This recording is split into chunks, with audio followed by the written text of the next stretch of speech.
Hello, Political Science 100. It is time to talk about the presidency. And I think this could be a very long conversation, so as I've done before at times, I'm going to break this up into two separate videos. I'll explain why later.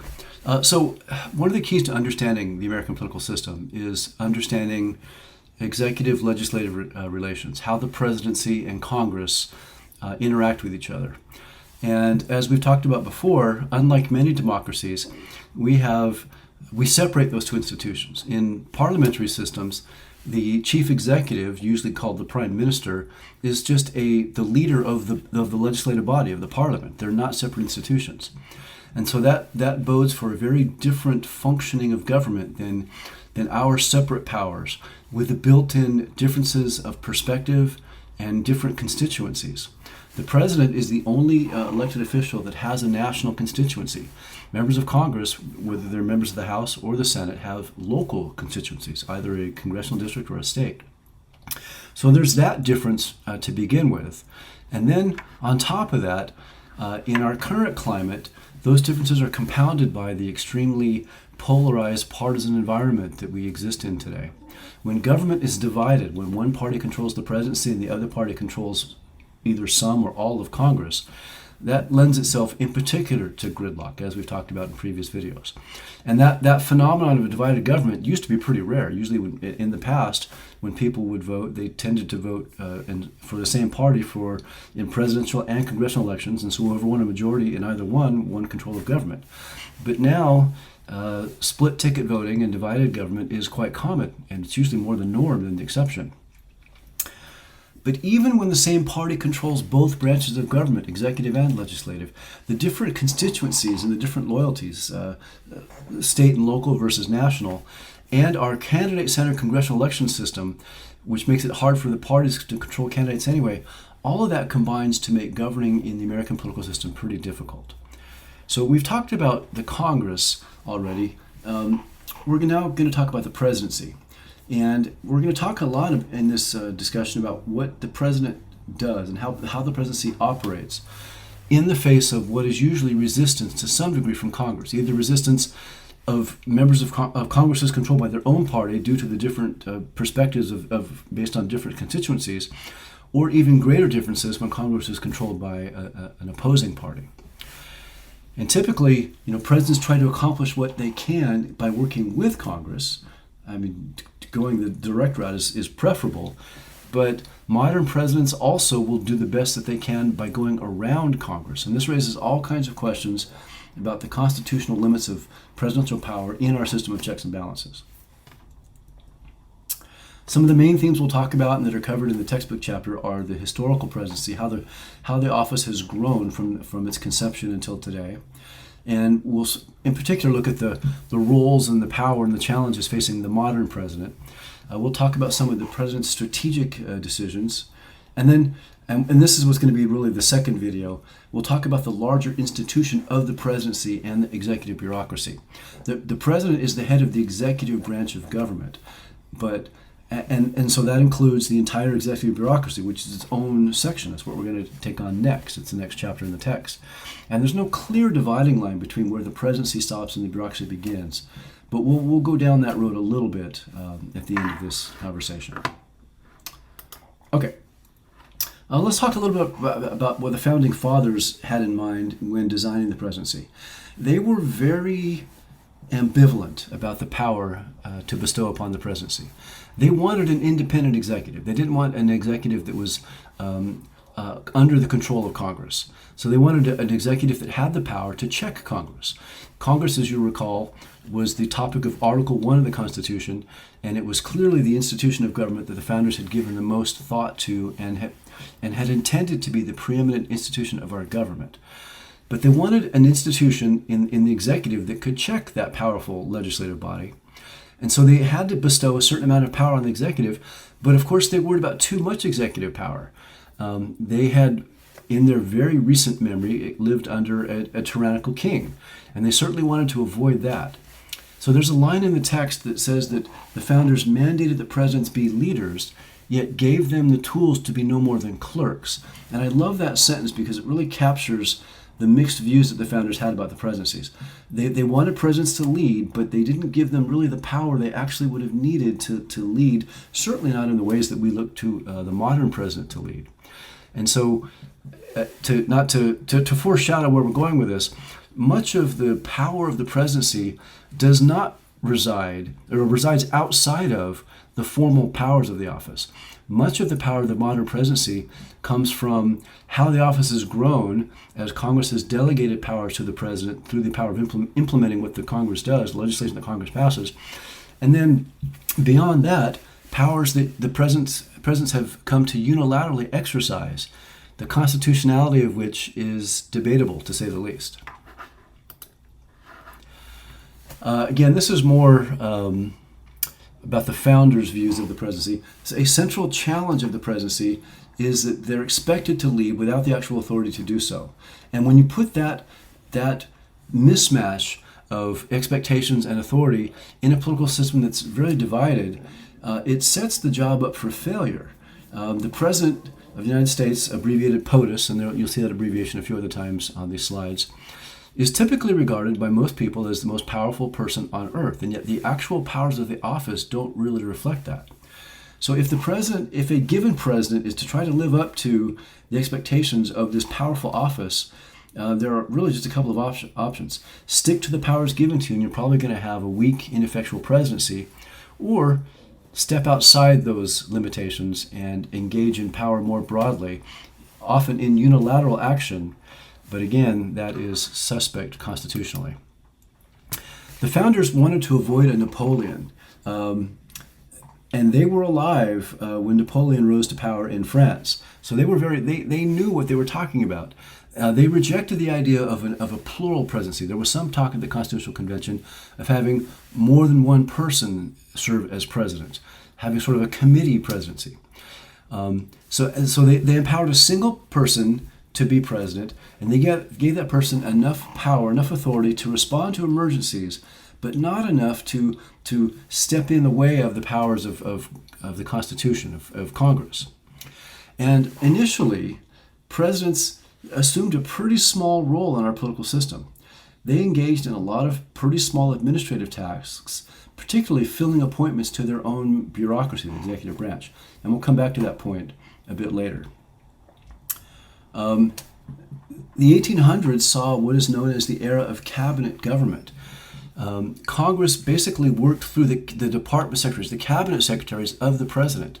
The president had a cabinet, a Secretary of State, a Secretary of the Treasury, a Secretary of War, as it was called then, later changed to Secretary of Defense, and so on. And the president met with his cabinet and consulted with them, and they worked on things together. The first presidential cabinet included Thomas Jefferson and Alexander Hamilton. Jefferson was Secretary of State and Hamilton was Secretary of the Treasury. And the two of them worked with Congress, appeared before Congress repeatedly on a number of weighty issues, often at odds with each other, as it turns out, in a way that would never happen today, because back then the cabinet secretaries had tremendous power, and so worked with the president and represented the president before Congress. Oftentimes, they were such powerful politicians in their own right that they were somewhat at odds with the presidents they served. In fact, there's a lot of examples of Jefferson in particular undermining the initiatives of President George Washington, even as he served as Washington's Secretary of State. That has changed. The modern cabinet is much less powerful than it used to be. The power of the presidency has really gravitated to the Oval Office itself, to the president himself. And as a result, the cabinet has lost a lot of its power, a lot of its political clout. It's not that cabinet secretaries aren't important and don't play a role, but the president has vastly overshadowed them in terms of governing power. Since World War I, and in particular since the Depression and going into World War II, the U.S. has developed into a global power, has urbanized, and the federal government has been at the forefront of this expansion of the nation itself, our economy, our infrastructure, and the federal government has taken the lead on that, has taken on roles and responsibilities that had once been left to state governments, even to local governments. Congress has legislated this growth, has created programs and agencies, passed laws to deal with this growth, with transportation, with urbanization, with agriculture. But it's the executive branch that administers those programs that Congress legislates into existence. And in giving the executive branch the power to administer those programs, Congress has given the presidency a great deal of power in doing so. The modern presidency, which we typically define as from the 1900s until the present, includes formal roles, as you see here. The commander-in-chief, the president serves as the head of state, as the chief diplomat in terms of dealing with foreign nations and negotiating treaties and receiving foreign ambassadors. The president is the chief executive, is the head of the executive branch of government, which implements, puts into practice the legislation. Sorry, there's a fly buzzing around.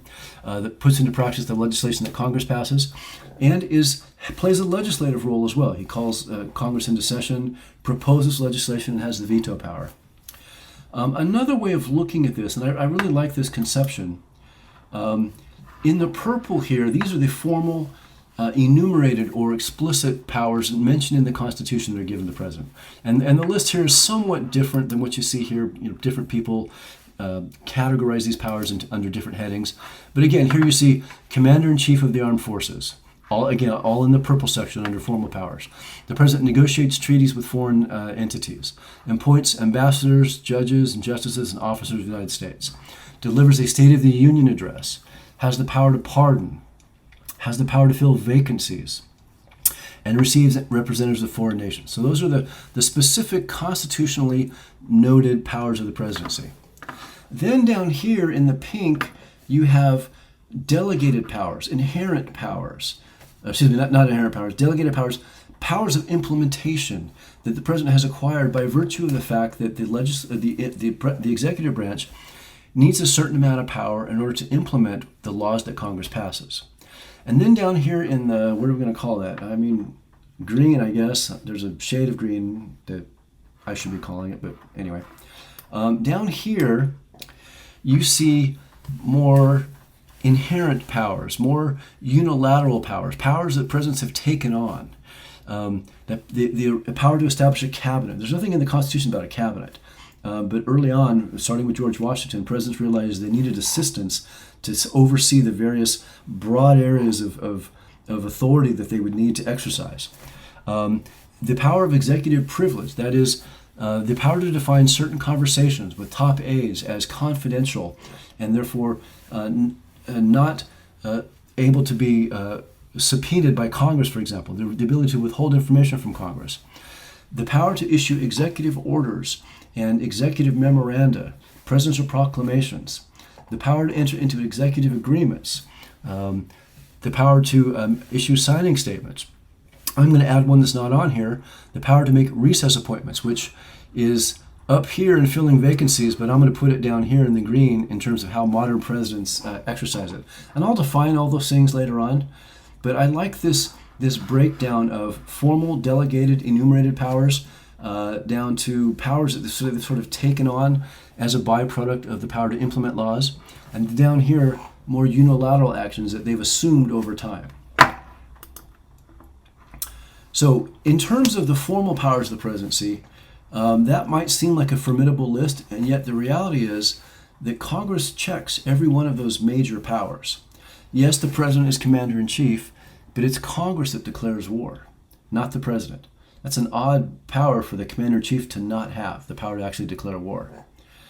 Yes, the president can make appointments, but the Senate must approve those appointments.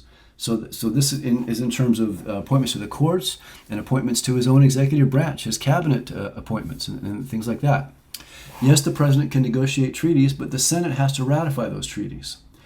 Yes, the president can make legislative proposals, but the president just proposes. It's actually Congress that has to create legislation and pass that legislation. The president can simply suggest things, and that's really what the State of the Union address is all about. But those are just suggestions. It's Congress that actually has to act on them. And sure, the president has the veto power, but the Congress can override those vetoes. So yes, the president has some important formal powers, but every single one of those powers has a congressional limitation attached to it.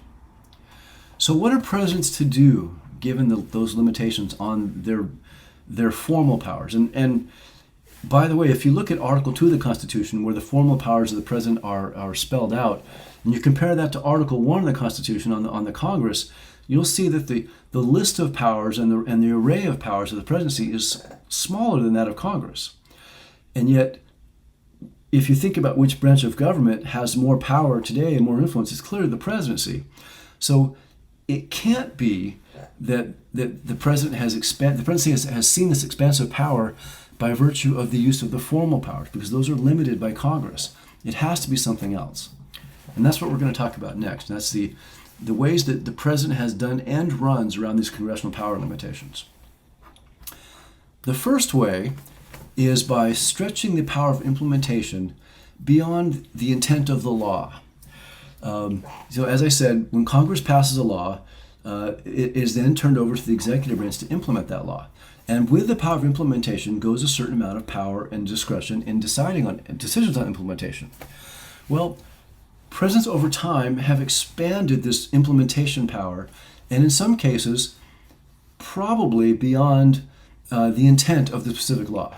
And the best current example I can think of about this is the student loan debt relief proposal of the Biden administration. I'm sure you're aware of this. It's a proposal to relieve many millions of dollars of student loan debt. And those on the receiving end of this debt relief are in favor of it usually, and others are opposed to it. And this isn't really about whether or not you think it's a good idea and whether you hope your student loan debt is relieved or you're jealous that someone else's is. It's not about whether the debt relief idea itself is a good idea. It's more about, the point I'm making is about whether or not President Biden has the authority to do so. This quote here that you see on the screen is from, I believe it's a Washington Post article. And it makes the point that the Biden administration insists that its program is within the law because there's a HEROES Act, a law that Congress passed, the HEROES Act of 2003, that specifically grants the U.S. Secretary of Education the authority to make changes involving student loan debt during national emergencies. And the country was under the COVID-19 emergency when the president rolled out the student loan debt relief program, so there you go. Well, except that the HEROES Act of 2003 was specific to debt relief for soldiers serving in the post 9/11 environment. That was that particular emergency. It wasn't probably meant to as a blank check for any time there's an emergency of any kind. The president can cancel out student loan debts. This is, as I record this is being litigated in court now, and I'll be surprised if the courts don't come back and decide that the Biden administration is stretching its implementation power far beyond what the intent of that law, the HEROES Act of 2003, was. So again, it's not whether you think that student loan debt should or should not be canceled. It's whether the administration even had the authority to do it in the manner that it did. And I would argue that he probably didn't, but I'll use this as an example of presidents stretching implementation power beyond the intent of Congress. And then there's the use of unilateral presidential actions.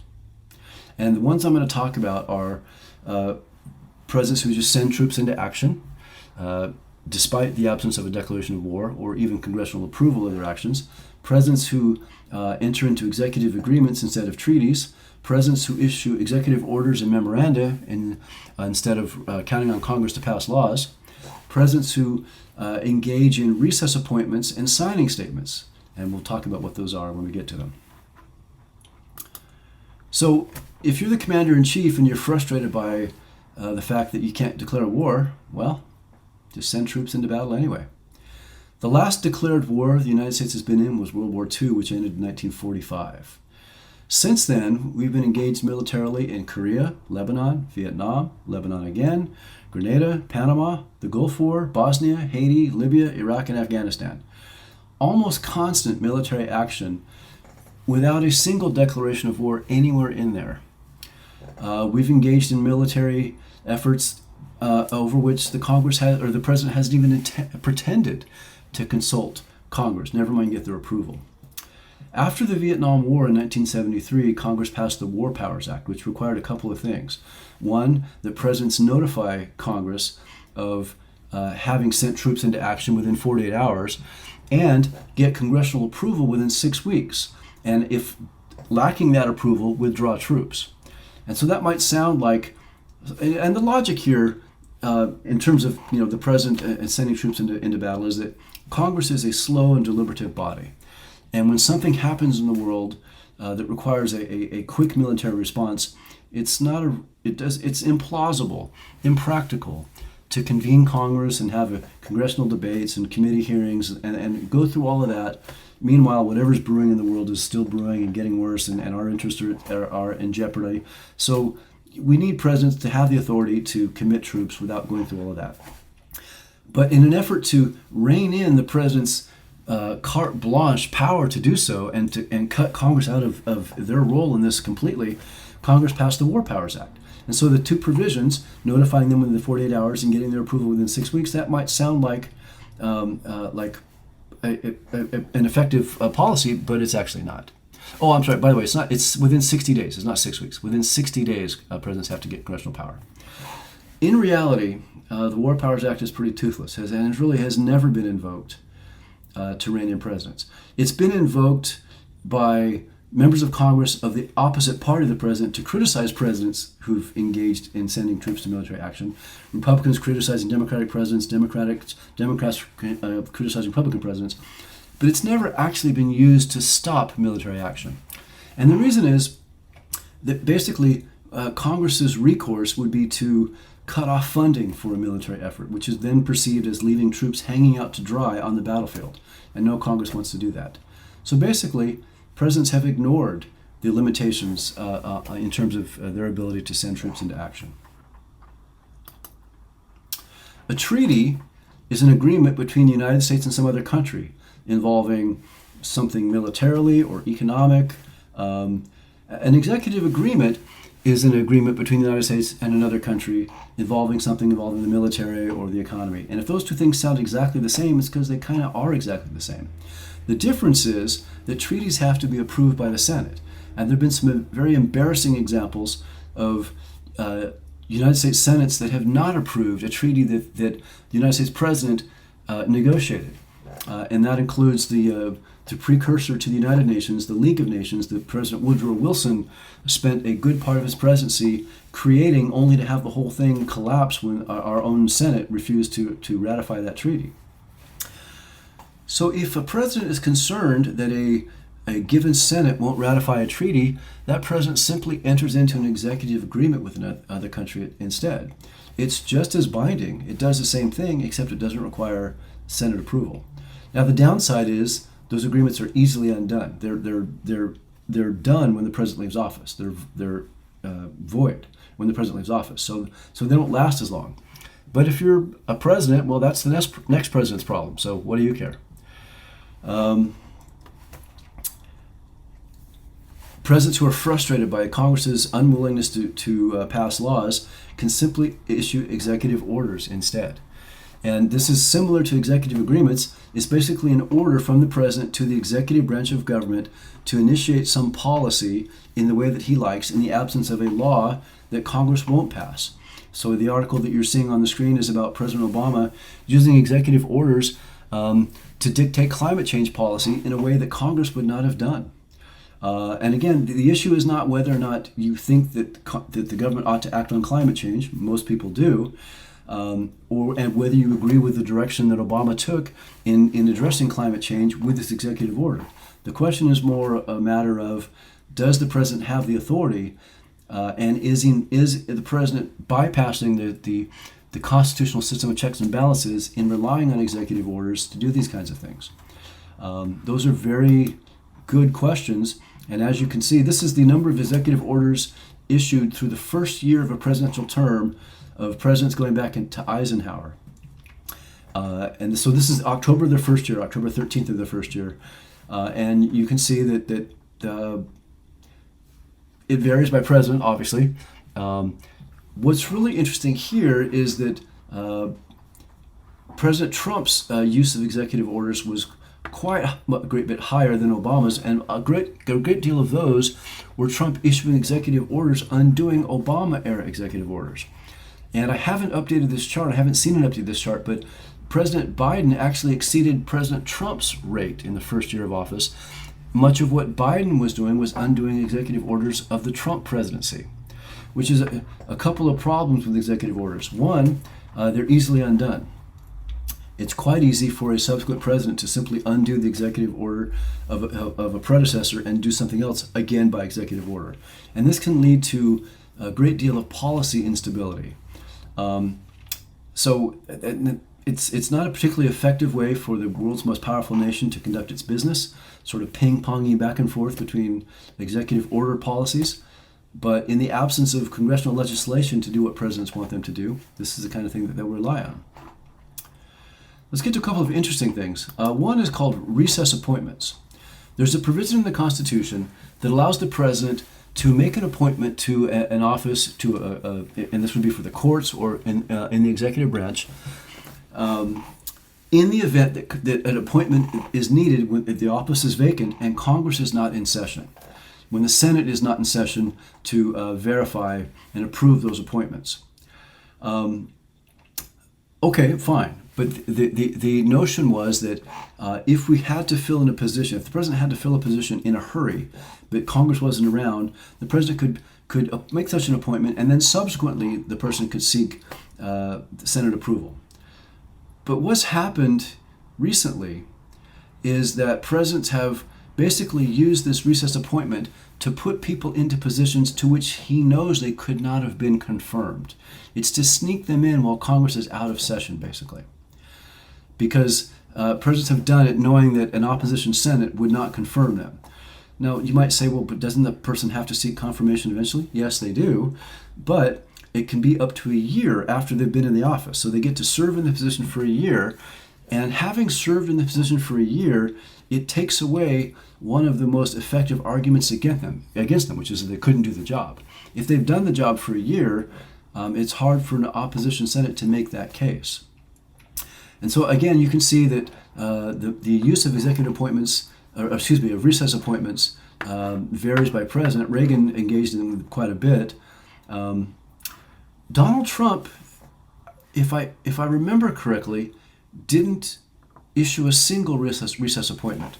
And the reason was, one of Barack Obama's recess appointments was overruled by the courts, who ruled that he had violated the powers of the recess appointment power of the Constitution. He had stretched it too far. So that put a limit on the usefulness of recess appointments. But also, for the entire time that Trump was president, he had a Republican Senate. And so he didn't really have to worry about an opposition Senate refusing to confirm his appointments to the board, to his branch of government, or to the courts. Perhaps most interesting of all in terms of unilateral presidential action is this one, signing statements. So when Congress passes a law, the president usually has two options: sign the bill into law, so agree with it, or veto it. A president who vetoes the law runs the risk of Congress overriding that veto. Signing statements are a pretty unique way of dealing with that choice. A signing statement involves a statement that a president attaches to a bill as he signs it. He's signing it into law. So there's no veto here. There's nothing for Congress to override. The president is signing the bill into law. But he attaches a statement to that law that lays out his understanding of what the law means, how he plans to interpret the law and implement the law. And the most controversial example of this was in 2006, President Bush signed into law the McCain Amendment on Detainee Treatment Act of 2005, which prohibited torture. And it came from the treatment of suspected terrorists in Abu Ghraib. And it was basically a statement banning the use of torture in interrogation of political prisoners. Bush, I don't know how well you can read this. It's kind of small. My old eyes have a hard time with it, but I have a pretty good idea, having read it a bunch of times, what it says. Bush signed this into law. So he signed a bill into law saying the United States cannot use torture in interrogating prisoners. But he attached a statement to it that says, the executive branch shall construe Title 10 and Division A of the Act, this law, relating to detainees in a manner consistent with the constitutional authority of the President to supervise the unitary executive branch and as Commander-in-Chief, and consistent with the constitutional limitations on the judicial power, which will assist in achieving the shared objective of Congress and the President, evidenced in Title 10, of protecting the American people from further terrorist attacks. Basically, he's saying, I'm going to interpret this law and implement this law as to my understanding of the unitary executive power of Commander-in-Chief that I have. That language of the unitary executive is language that was floated, especially around the time of the Bush presidency, by Bush and especially by Vice President Dick Cheney, as a much more powerful conception of the office. And basically what this statement is saying is, thank you for your law prohibiting me from engaging in torture. I'm going to do whatever I want. So a signing statement basically changes the interpretation of the law from what Congress meant. But the president does it in a way that doesn't allow a veto because doesn't allow the override of veto because there was no veto. He signed it into law. That's a lot. The point of all this, let me back up.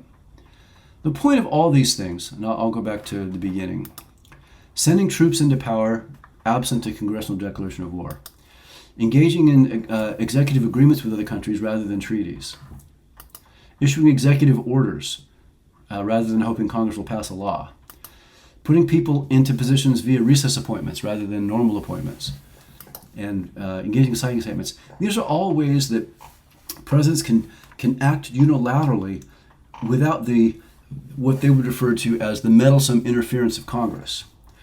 And when you see a president doing something you want them to do through these means against what you might regard as an interfering Congress, you might be glad that these things exist.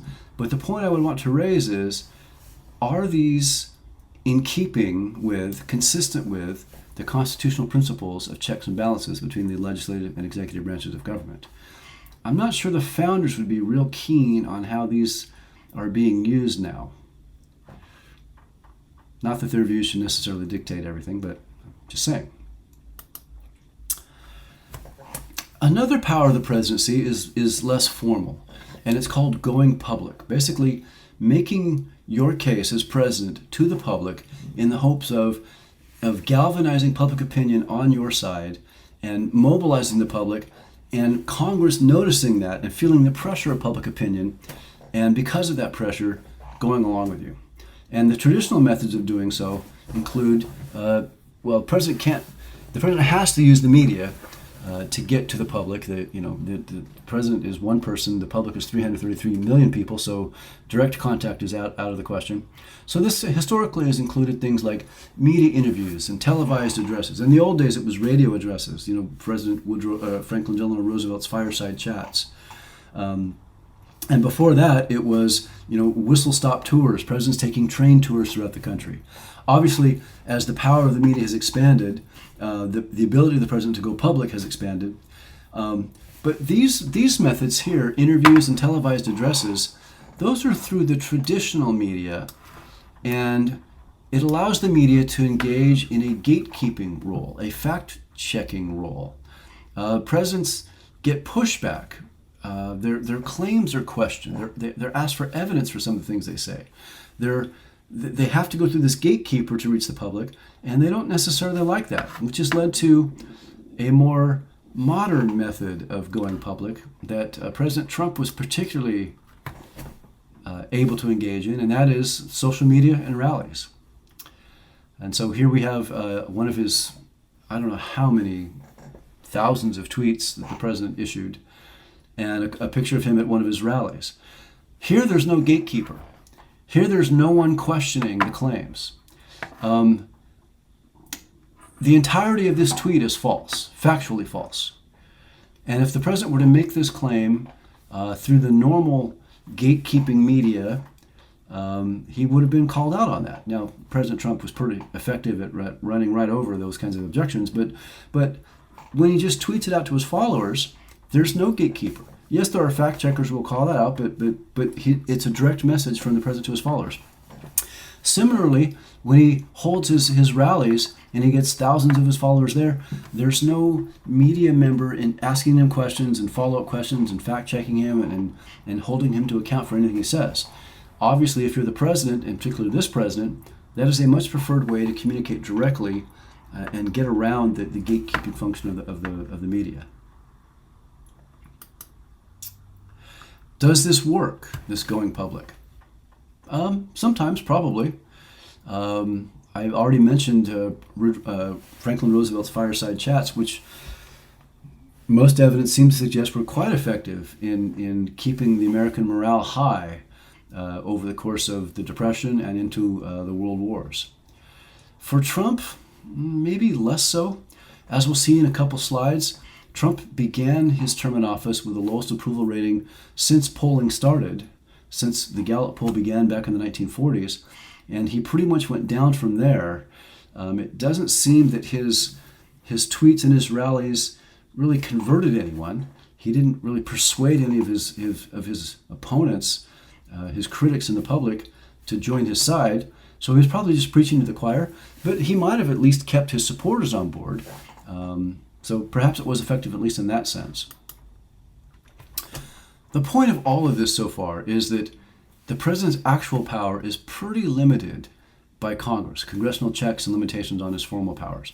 So the power of the presidency has grown because presidents have found ways around those limits.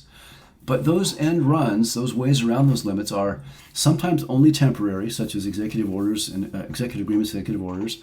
Recess appointments are also only temporary. They must be made into a formal appointment at some point with Senate approval.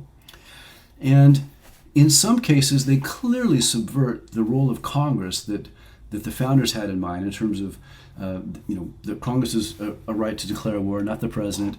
That Congress's role in legislating and in confirming appointments. So, these are the things that presidents have done historically, and this is why the power of the presidency has grown in the way that it's grown over time. But this is not, I wouldn't say, a solid basis for what we would call the most powerful office on earth. I think the job is basically set up for failure, particularly in the modern era of highly polarized partisan politics. Presidents who come into office with a kind of a CEO or a military mindset are going to experience frustration on the job because the country doesn't run like a corporation. It doesn't run like the military. There's not a clear chain of command with the commander-in-chief at the top and everyone below him does what they're supposed to do. When President Harry Truman left office and General Dwight Eisenhower was coming in to succeed him, he had a famous quote. He said, President Truman said, speaking of Eisenhower, he'll sit there and he'll say, do this, do that, and nothing will happen. Poor Ike. It won't be a bit like the Army. He'll find it very frustrating. And that, I think, is a pretty apt description of the experience of most presidents, whether they come from a military background or not. This is a look at presidential approval of modern presidents from Kennedy up to Biden. And clearly, if you look at each president's approval rating, this is by Gallup, by the way, the Gallup poll, which goes back to, I want to say, Truman. I would have gone back to that, but I didn't have room to get it all on the screen. So I went back just to Kennedy. Obviously, approval ratings vary over time. And the survey question is, do you approve or disapprove of the job the president is doing? And this is the percent of people who approve. So clearly there are peaks and valleys for each president. But there are a couple of things I want to bring your attention to. One is that every president left office with a lower approval rating than he started with. If you look at every one of these things, the overall trend is downward. This is not a picture of successful presidencies. Some have been more successful than others, and you can kind of tease out, if you know anything about the history of these time periods, what was going on. This is the Vietnam War reaching its nadir, its low point in popularity when Johnson was president. This white liner right here, by the way, is the 50% mark. So this is halfway. This is the majority line of presidential approval. So Johnson was well below 50% approval when he was forced out of office because of the unpopularity of the Vietnam War. This is Nixon resigning at Watergate, the low point of presidential approval. This is Ford starting at a high point, replacing Nixon, and then immediately pardoning Richard Nixon and him plummeting down there. He worked his way back up to some extent, but left far less popular than when he started. Jimmy Carter started on a high point, and then we had the recession and the Iranian hostage crisis, and so he left very unpopular. Reagan is an interesting case. This was the Iran-Contra scandal, probably right about here, and he rebounded from that, but still left office less popular than when he started. This point here in President Bush's presidency is the first Gulf War. There was a rally around the flag effect in support of President Bush, but then his popularity plummeted because of the economic recession of the early 1990s. Bill Clinton went up and down. Interestingly, this high point for Clinton right here, that's his impeachment. That impeachment was so blatantly political that most of the public actually rallied around Clinton. George W. Bush took office and achieved the very highest single point of presidential approval ever recorded, and that's on September 11th, 2001. There was a huge rally around the flag effect in support of Bush and our government as a whole in response to the terrorist attacks of 9/11. But after that, Bush experienced a steady decline. Obama came into office on a high point, suffered some hard times, got reelected. His opinion pattern looks to me kind of a lot like Reagan. If you compare these two, a rebound towards the end. And then you have Trump, and as I mentioned just a bit ago, never at any point in his presidency, first off, Trump started office with the lowest approval rating of any president since we've had polling, below 50%, well below 50%, like about 45%. Never in his entire time in office did he ever achieve a 50% approval rating. In other words, at no point in Trump's presidency did even half the country approve of the job he was doing, which I think is a point that 2020 election conspiracy theorists ought to bear in mind. People of that ilk often marvel at how Trump received so many votes and yet still lost the election. Well, it's pretty simple. If your team scores a lot of points but loses, it's because the other team scored even more points. Imagine a basketball game that you lose by when you score 160 points, the other team scores 175. Those are both really high scores, but you still lost. But a more important point is, it's not at all shocking that Trump didn't get a majority of the vote in either election that he ran in 2016 or 2020. He never had the approval of more than half the public at any point while he was in office. And then lastly, Biden's approval ratings. He came in on a relative high point, but then fell down pretty quickly to approval ratings in the same area as Donald Trump was in. And I would add here that in an area of highly polarized politics, it's all but impossible for a president of either party to have 50% approval rating, because you almost by definition automatically have 100% disapproval from the other party. So even if you have full approval of your own party, you're just going to be at 50%. And no president has full approval of even his own party, never mind the other party. So I think days of more than majority support for a president during the current political era are pretty much over. Okay, it's at this point that I'm going to take a break, because here we're going to get into the President of the United States, and we've so far spoken of the President, as opposed to the presidency and the executive branch of government. So we'll pick up here when we come back.